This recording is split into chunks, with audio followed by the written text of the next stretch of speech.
Malakas na lindol ang The Big One. Sa banta ng The Big One. Big One. Ano ang kinakatakutang The Big One? Gaano ito kalakas? Anong lugar sa Pilipinas ang maaapektuhan? At kaya bang ma-predict ng mga eksperto kung kailan ito mangyayari? Yan ang ating aalamin.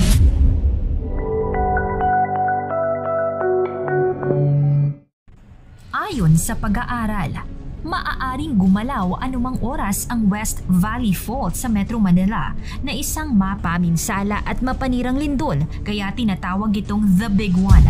Dalawa ang pangunahing dahilan kung bakit nagkakaroon ng lindol. Una, ang tectonic earthquake at volcanic earthquake. Ang volcanic earthquake ay nagsisimula sa pagsabog ng bulkan.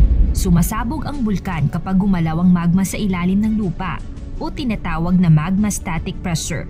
Kaya nakakaramdam tayo ng pagyanig o lindol. At kung titingnan natin ang geographic location ng Pilipinas, tayo ay kasama sa Pacific Ring of Fire kung saan ang lugar na ito ay nagtataglay ng mas maraming aktibong bulkan. At alam nyo rin ba na mas marami palang bulkan sa ilalim ng dagat kesa sa lupa? Ikalawa, ang tectonic earthquake. Nangyayari ito kapag ang dalawang plate sa ilalim ng lupa ay gumalaw o nag-uumpugan. Makakaramdam tayo ng pag-uga o pagyanig ng lupa dahil na rin sa paggalaw ng fault.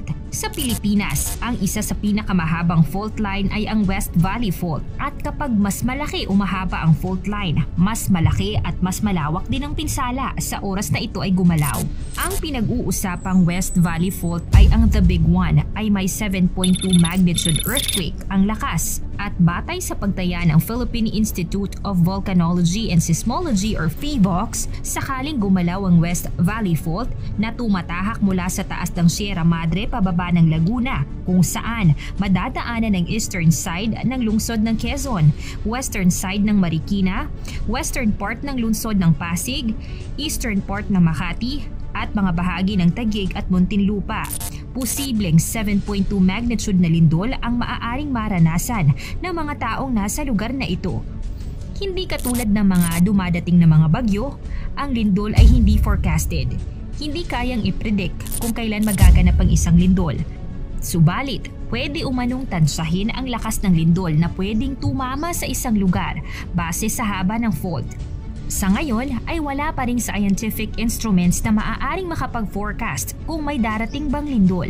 Kung pagbabasihan naman ang kasaysayan, lumalabas na tuwing ika-4 na raang taon, gumagalaw ng malakas ang West Valley Fault.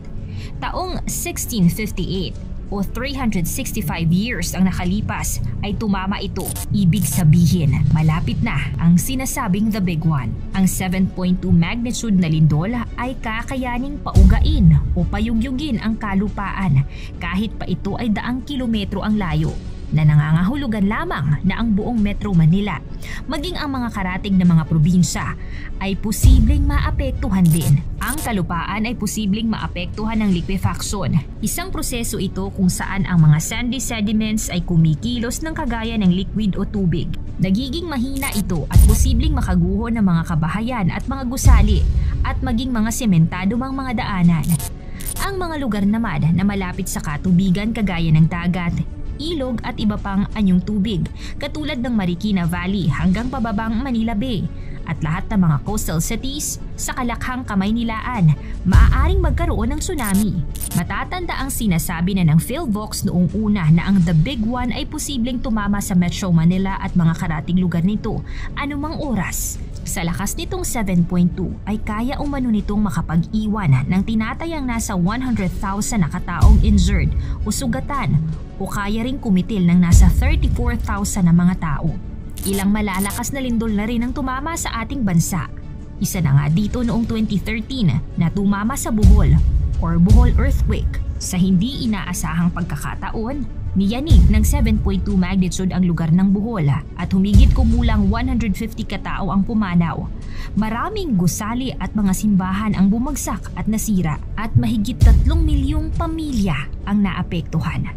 Ang Luzon earthquake noong July 16, 1990, naganap ang isa sa di malilimutang lindol na nagpagalaw sa maraming lugar sa gitnang bahagi ng Luzon at rehiyon ng Cordillera. Ang Luzon earthquake. Ito ang isa sa pinakamalakas na lindol na nagpabagsak sa maraming estruktura, ari-arian at kabahayan. At ang lakas nito ay umabot sa 7.8 magnitude at nagresulta ng mahigit 1,600 ang binawian ng buhay. Bukod pa ang mga nasugatan at mga gumuhong mga kilalang hotel na buhay na nalibing ang maraming mga tao. At nito ngang July 27, 2022, ang Abra earthquake na ang lakas nito ay umabot sa magnitude 7.0. Sa lakas ng pagyanig, naramdaman ito sa Metro Manila. 4 ang nasawi, 6 na pong sugatan at nagdulot ng pagkasira sa mga estruktura at pagguho ng mga establishmento. At ang Moro Gulf earthquake noong 1976. Ang Moro Gulf earthquake ang itinuturing na pinakamapinsala at pinakamatinding lindol na pagyanig sa bansa, especially sa kanlurang bahagi ng Mindanao. Bukod kasi sa lindol, dito rin naganap ang pinakamatinding tsunami na nangyari sa Pilipinas. Libo-libo ang nasawi dito at naganap pa sa kalagitnaan ng gabi noong August 1976. At mahigit 7.9 magnitude ang lakas ng lindol, kaya hindi malilimutan ang bangungot na nangyari sa ating kababayan dito. Umabot din kasi sa mahigit 8,000 casualties at mahigit 40,000 katao ang nawala ng kabahayan dulot ng lindol at tsunami sa lugar. Sa kabila ng puspusang paghahanda ng gobyerno, bilang individual, ang pinakamahalaga ay maghanda. Be ready. Huwag umasa kung paano tayo tutulungan ng pamahalaan.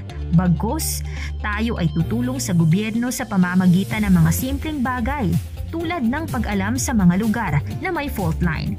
Sundin ang mga payo ng mga eksperto. Maghanda ng 72 hours survival kit. Laging manood ng balita sa TV, sa radyo, at nababasa sa mga pahayagan o kahit sa internet na may kaugnayan sa paghahanda. Sumali sa mga earthquake drill. Ituro din ito sa ating pamilya at higit sa lahat ay patuloy na manalangin sa ating Big Lord na siya lamang ang makakapagligtas sa atin laban sa sinasabing The Big One.